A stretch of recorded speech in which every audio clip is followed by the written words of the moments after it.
Reported 0 new locally acquired COVID cases. Kenny Heatley is live in Sydney. Kenny, authorities trying to find this missing link. Worth noting, though, I did see that they were saying last week they've had this situation before where the missing link was never found.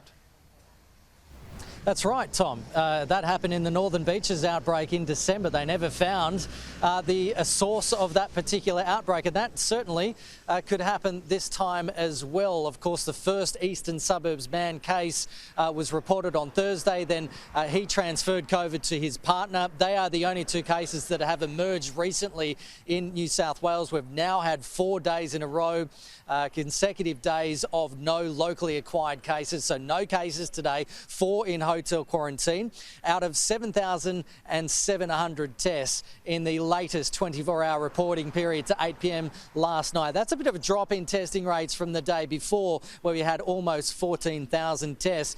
So they'll be looking to get those up, particularly because there's increased testing capacity, particularly around the eastern suburbs where those 2 positive cases have been identified.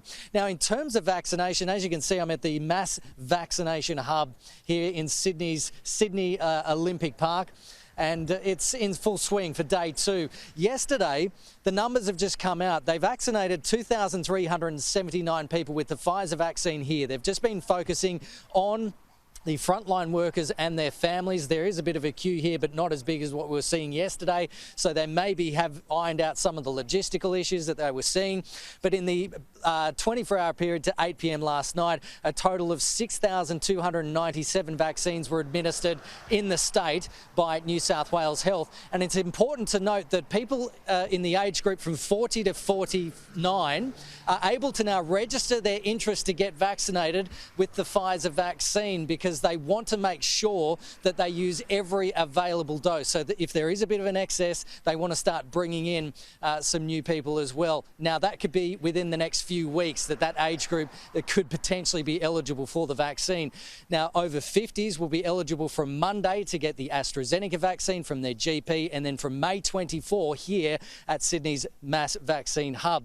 So still an issue with that unidentified case, Tom. Let's hear a bit more from the Chief Health Officer, Dr. Kerry Chant, on that earlier this morning on Sydney Radio. What we want to make sure is that there is no other transmission occurring in the community that we're missing. Now, as you know, it can be quite mild, COVID, and so people might be putting off getting a test.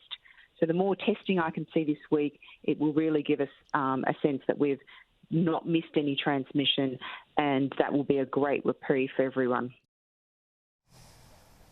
So, Tom, day 2 of Sydney's mass vaccine hub, 793,571 vaccines have now been administered in New South Wales, with 242,000 doses administered by New South Wales Health.